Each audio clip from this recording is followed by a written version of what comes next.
You're listening to the Recovered Life Show, the show that helps people in recovery live their best recovered lives.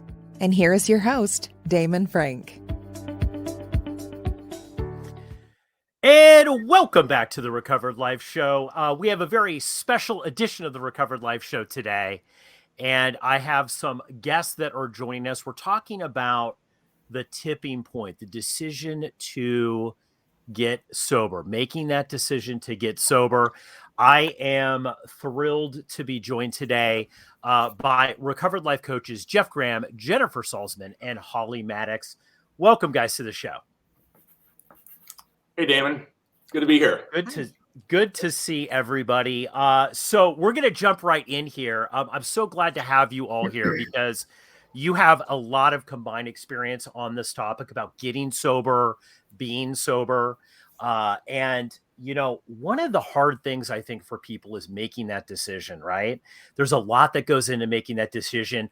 Obviously, anybody who's making a decision to get sober has gone through a series of things emotionally, questioning themselves. Hey, does alcohol and drugs work for me?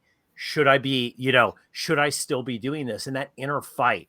So I wanted to have this discussion today with the experts here, with the coaches that really deal with this hands-on and have also been through it, right? Have also been through this themselves. Holly, I want to go to you first. What do you think? Why is there such a barrier to get sober for people to make this decision? Because obviously, if you ate strawberries, let's say every day, and you broke out in handcuffs and it really didn't work for you, you'd quit. You wouldn't even think about it. You wouldn't, why is it so tough for people to make this decision? I think it plays a lot on the stigma that's behind it. When you have to get sober, you have to be honest with yourself and you have to be honest with the people around you. I know for me, when I got sober the first time, I was hiding it from my family and friends. So when I had to ask for help, I had to be very vulnerable and let that side of me show. I think some of the patients that I work with, they can't do it because it's a financial burden. And it's like a catch-22, like you're spending a lot of money on drugs and alcohol, but they think, oh, but that gets me through the day in order to go to work. But if I have to go to like a rehab or, have to step away and kind of detox, that takes away from, going to work. So it's a financial burden, on their families. Yeah, absolutely. Jeff Graham, I know, I've heard your story about you personally getting sober and then going into coaching. As a guy, I think one of the things that was a hard decision for me is like, look, guys just don't admit defeat. That's just something that I know in my household, like you just didn't do that. There was a few things that you don't do as a guy. And one, you just don't say you can't do something, right? You figure it out. And I think that was a big barrier to me getting sober. Do you find that as well, working with people, is that they really just don't want to say that they're, look, alcohol and drugs has them beat? Well, you're dead on right. There's a bunch of reasons. A lot of it also is the comfort zone. It was drinking was something I did for a long, long time. And even though there was a lot of negative from it, it was as crazy as it sounds, it was a safe place for me. I didn't like it, but I knew what to expect. And I knew I could, for the most part, handle it. It's I don't know if you've ever seen rescue dogs that have been mistreated their whole lives. They'll release them the doors to the cage where they see other dogs running around in the grass having fun, but the dog won't come out of the cage, even though they see something that looks fun and a safe place they want to be. They hesitate to come out of their cage. That is how a lot of people are with making the commitment to sobriety. It's a fear of the unknown. It's a fear of change. It's something that we've been used to for so long. And to have to admit that, open that door and create a vulnerability of stepping outside is very difficult. Yeah, absolutely. I think that initial decision to that tipping point, I remember that very clearly about, kind of in the back of my mind, it was like a tidal wave building up, right? I knew something was wrong.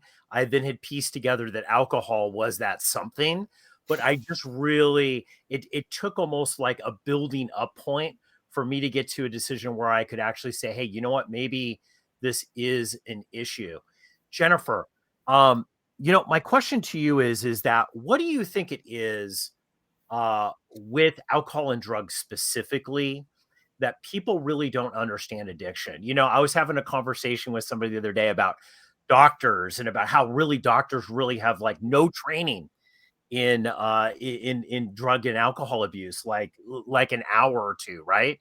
Um, what do you think it is about alcohol and drugs where people might actually, if it is something else in their life, might be quicker to admit that they have an issue with it and they're powerless? What do you think it is actually about drugs and alcohol that people really struggle with? Well, when it comes to alcohol, I mean, it's so normalized, right? You cannot leave your house without being bombarded with messages about how amazing alcohol is and that you need it for, a fulfilling social life and, you need it to live. And so once you sort of realize that it isn't serving you, it's actually causing more harm than good, you're different, right? There's something wrong with you. Yeah. And it's hard to really make that decision that you have to change when you say, oh, I should stop drinking. I'm drinking too much versus I must. Like, this is causing some serious problems in my life. So I think that because it just seems so normalized and everybody else can drink normally, how come I cannot? Yeah. And what's wrong with me? Exactly. I think that whole normalization thing is like, why can't I do it normally? One thing I'm going to throw out here is that I don't know about your guys' experience, but mine was, I think deep down inside, I wasn't quite sure if I could really quit drinking. Like, I knew I wanted to. There was a point where I knew I wanted to quit drinking. And then there was a time where I wasn't quite sure if I'd be able to pull that off because I had tried by myself so many times and that didn't work. I was very hesitant about coming out and saying, yeah, I'm an alcoholic, because that kind of for me meant too that I had to kind of stick to that, right? Like, I had to actually make this happen. Do you feel a lot of people struggle with that? Or did you struggle, guys with that? Well, there was a ton of you talk about the bad of alcohol. If I hated everything about it, probably would have been pretty easy to quit. But there was a lot of things I really liked about drinking.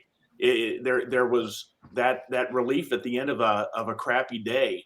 What was instant. It worked. I had some great times with alcohol, but it got to the point where the negative was outweighing the good. So it's not something that was just a matter of my pain had to surpass the good, and that didn't happen overnight. That was a slow thing, and I didn't want to give up the good. I wanted to stop the problems. I wanted to quit the regret. I wanted to quit all the negatives that came with it, but I did not. I'll be honest. I didn't want to let go of the good, and that's the decision. That's a tough problem because you're saying goodbye to someone or something that has been a valued friend for a long time. Yeah, absolutely. I mean, I know, Jennifer, I don't know what your experience was in Holly, but like alcohol, like Jeff's saying, alcohol worked for me very well. It was a solution for a long period of time. And I think for most people, if they're listening to this and they're trying to, maybe you stumbled upon this video on YouTube or you went to our website and you're trying to make that decision, right? Whether you should do it. I think it is tough, like what Jeff was saying, because it did work for me for a long time until the bad really outweighed the good. Jennifer, what was your experience with that? Took me 8 years to finally stop drinking. I thought about it for 8 years. I knew it was a problem, but it's still, like Jeff said, there was some benefit that I was getting from it. Not sure what that was, but it was just, the socializing, I guess. It was coming home after a long day of work, and it would just allow me to numb out and not deal with the stress of the day. But it's like being in any toxic relationship. I mean, how many times have you been in a relationship with a boyfriend, a girlfriend, significant other, where things are not going well, but it's not just easy to pack up your stuff and leave, right? You have to weigh the pros and cons, and you still have love for this person. So, you know, I kind of relate it to any type of toxic relationship where it's like, you know, for a long time that it is not doing you any favors, but it's really hard to make that ultimate decision. Like, I need to do what's best for me. So. Absolutely. I think, you know, that's that critical moment. I talk with a lot of people that are alcoholics that can remember the time when they actually made that decision that it was actually the tipping point. I remember I was at a phone booth on Geary Street in San Francisco when I actually made the decision that I was going to, you know, I was going to make an attempt here at least to figure out what was going on. And for me, that was a big deal. Holly, how did that work for you? What was your did you have multiple tipping points, or was it one big tipping point? My biggest tipping point was coming when I went to rehab for drugs. And then I didn't think I was an alcoholic years later, and took many years to try and control, you know, drinking normally. And like everyone else has mentioned, fitting in socially and not wanting to admit that, you know, I had the problem, and I thought I was snowballing everybody. I thought no one realized what I was, but you know, I'm like falling down and no one else is. So I, again, wanted to hold on to that fun times, but it really was not turning into fun times at all. Tipping point was, there's more consequences that I was facing, you know, possibly, well, I did lose a marriage and possibly losing my house and my children and you know, jobs, like all of those consequences that start to come into the forefront. And that's what I was facing. And I didn't want to. Yeah. I mean, I think the consequences is something that obviously, you know, I think consequences alone doesn't necessarily, you know, necessarily pull you over the top. It's got to be, you know, the consequences and the other things. It's like building up, I know for me, but I think consequences are big. And I think a lot of people get sober because of that. You know, I want to throw this question out here. I think a lot of people think that when they get sober, it's pretty much the end, like, of their life. Like, that's it. No more fun. No more friends. No more anything, right? Like, I know for me, because I got sober in my 20s, like, I was terrified. I was like, okay, well, I'm not going to ever be able to be in business, which I want to go into, because how can I do this sober, right? This idea of not being able to live your life sober, like, how in the heck are you going to do that? I mean, don't you think that's kind of a common fear that people have? And how do they combat that if that comes up? Well, so when you say the words or the phrase "stop drinking," the word "stop," what color is that? That's red. That's a red light, and that's a hard one for me. Sobriety scared the hell out of me because I thought it meant stopping. I stopped socializing. I stopped having fun. I stopped enjoying tailgating at games. I stopped a lot of things. I now realize that sobriety actually was completely a green light and gave me a go and gave me the go ahead to enjoy things that I had forgotten that I could do. I had forgotten how to dream. I had forgotten how to have fun without alcohol. I forgot a lot of these things were possible. I got to the point where I had to trust those of you that said this was good. And I had to roll the dice because I didn't believe it. At a point where I was kind of getting out of options, and I had to roll the dice and try it. And that's the only one bit of advice I'll give people is you can always go back. If this doesn't work out, if sobriety's not your deal, I guarantee the grocery store will still sell you whatever you need. They'll be there for you. You can always go back, but why not give yourself the opportunity to experience something? Give yourself the chance, the choices to decide. But I got to the point where I had to trust you three that were telling me that this was actually, there'd be a smile on my face at the end of it before I believed it. And I'm Yeah. sure Yeah. glad I Trust trusted. is a Sure glad I trust is trusted a you. big thing, right? Trust is a big thing. Holly, what about you with trust? Did you have issues with trust when you came in? Like, is this really going to work for me? Can I really trust the people that are around me? And are they telling me the truth? I just remember saying, this has got to be one big scam. People can't be this happy. There's no way that this is real. Yeah, I guess so. Like my story's a little bit, or my journey's a little bit different. Like I got sober originally, so I had a taste of sobriety for 5 years before I picked up a drink again, into my marriage. So I had a taste of sobriety, so I knew what sobriety had to offer. But when I originally got sober from harder substances, yeah, I was in my 20s too, and I was like, I'm never gonna have fun. How can you go to a concert without smoking pot or taking a hit of acid or mushrooms or something along those lines? But I learned very quickly that I remembered the concerts then. I wasn't in a complete fog or a blackout when I would attend concerts or any of these functions. I learned what Exactly. real friends were too, like the friends that were like, I don't have to have a drink. Let's go do something. I don't have to have a drink. Those were the real friends. Those are the people that wanted to spend time with me instead of it was just a companion to partake in drinking or drugs or something like that. Absolutely. Absolutely. You know what? I definitely feel like I've had that. I've had that exact same experience. Jennifer, I was going to ask you, what happens is when I think my experience, when you get sober, you find out all kinds of stuff about yourself and all kinds of stuff about the world you had no idea, that were going on. I mean, I call it being awake, aware, and alive. What's some of the things that you discovered about yourself when you got sober or when you're working with clients that they discover about themselves that they had no idea was out there or possible? Yeah, I always thought I had social anxiety, but turns out I didn't. I actually have way more fun when I'm at social events now than I ever did when I was drinking because I'm present, because I actually have conversations that I remember.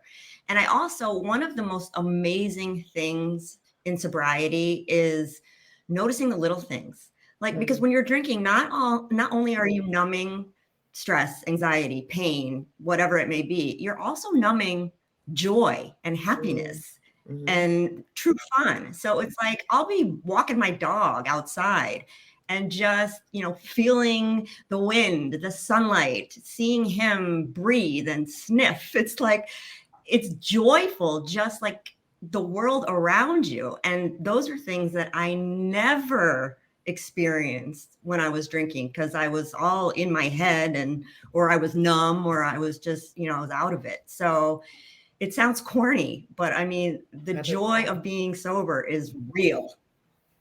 Yeah, absolutely. I mean, it's interesting. You realize how bad it actually was, right? After you get sober for a while, and especially I think when you see new people that are coming into recovery, you're like, wow. Like I remember, wow, it was really that bad. I think, somebody mentioned here about you're seeing alcohol ads everywhere, and it's the holidays right now, and that's all you see, really, like on cable TV. I was watching a show. It's just they're all having a great time. It's working really good. Alcohol rarely did that for me, it was definitely an escape, but it didn't look like that, right? How do you, as coaches, when you're working with people, because I know you all work with people that are new to sobriety, they've made that decision, that tipping point, and now they're committing to a coach because they want to make sure that they're going to follow through and be accountable and get that right information. What advice do you give people that want to stay sober long term, right? They've come in, they realize, yep, alcohol and drugs is an issue. And now I need to pursue that. What's your first month advice for them in the whole recovery process? Be kind to yourself. So like Jennifer was saying, all those feelings, once you take alcohol or drugs or whatever substance away, you feel all those feelings, good, bad, all this stuff. And if you're patient and you just like let them come, because they'll come and they will go. So being kind to yourself and just, as the old saying goes, taking one day at a time, I think it's important to not be like, oh my gosh, I have to fix this and this and this. And, I don't know who said it, but I've heard it many times before. Like when we worry and have anxiety, we're thinking into the future. And when we're sad and mourning something that's, we're living in the past. So, like remembering to live in the day and be in the moment, whether it's good or bad, it's all going to pass, but you just have to know. I always tell my kids this. I'm like, where are your feet? Like look down at your feet. Because once you get one day, then it's 2 days and you build on it, like I think everyone's so projecting into the future and they're like, oh my gosh, how am I ever going to get through the next Christmas, Exactly. without a drink? Exactly. Well, let's get through this one first, I have a good friend who he got sober in his 30s and he had young children. And one of his big things that he said, hey, I can't get sober because I have to walk my daughter down the aisle when she gets married. And it was like, your daughter's 8. Like, it's not, this isn't going to happen right now. Jennifer, how do you deal with people who have a hard time staying in the present, right? It's just like there's so much future tripping about what's actually going to happen in the next, week, 2 weeks, month, that they really can't stay in the moment. Celebrate the little wins every moment. When 5 o'clock comes and that was your normal time to like pop open that bottle of wine and sit in front of the TV and numb out for the night, and you choose not to do it, give yourself a pat on the back, high five yourself, look in the mirror and say like, I love you. You got this. It's that self-compassion, that self-love, and realizing that, as long as you stay present, as long as you celebrate these tiny little wins that you have throughout the day, all of a sudden it's the next day and you didn't drink, you didn't use drugs. And so you have to really congratulate yourself for that every single day. Yes, absolutely. I think that's so important is to, really pat yourself on the back for the wins. If you wake up sober, no matter what you did the day before, you're just one day closer, right? You're just there. And it's so, I think, important. I mean, it's so easy to lose sight of actually, that, wow, that's a big feat. Like I've been able to stay sober for a day, 2 days, 3 days. And, Jeff, I was going to ask you in closing here, for people who are sitting there thinking, you know what, is this really worth it? Is this really like, this sounds like what they're talking about. It's a lot of work here. Is getting sober really worth it? What would be your answer to that? That has to come from the individual, and that comes from talking, writing, and listening. I think we have to know what's in our hearts and what our current situation is to understand if it's worth giving it a shot, and understanding, looking at only where we are, which can be very self-defeating, but looking at where we want to be and what we would like to envision for ourselves and our loved ones, and giving that a shot. I think Jennifer was talking about that moment, and I remember the moment that I was out when it clicked, when I realized I was having as much fun as that I thought I could only have when I was drinking. And I was out and I realized that life was as good as I had hoped, or maybe had forgotten that it could be, without alcohol. And that's, I hope people are willing to give themselves give it a shot, because you have no idea. And I don't think there's anyone that's in recovery that's saying they regret doing it. I don't think there's anyone you're going to find that says, I'm sorry that I did this and my life is really dull and boring and unhappy. I really doubt you're going to find anyone. So give yourself the gift of tasting it, and make the decision. This isn't a commitment. It's not a tattoo that you'll never be able to get rid of. Give yourself the option to try both and make the choice. You owe it to yourself and your loved ones. Absolutely. I mean, Jennifer, I think your advice would be similar to Jeff's, right? I mean, your life's really just beginning. I think, I thought, okay, my life has ended. This is over now. But really, that wasn't the case. Your life's just beginning when you get sober. I've never said I'm never drinking again. I have never said that. I just don't want to. I drink as much as I want, which is 0. And I think, thinking never again is a scary thought. I mean, you never know that you're never going to drink again until you're no longer on this earth. So, you got to take it one day at a time and realize, and every day you're further away from the substance, life gets better and better. So is it worth it? I mean, I'm a different person since I removed drugs and alcohol from my life. Yeah. Yeah. I think that is really the big transformation thing. I mean, one of the great things about having the show and being involved in recovery is if you're a transformation junkie, this is the place to be, right? Because you definitely see people, transform that you never really think that they will, but they do right in front of your eyes. Holly, in closing here, looking back at your own life here, the things that you were the most afraid of, when you look at those now and getting sober, what do you feel about those things that you were the most afraid of? How do you feel about those now?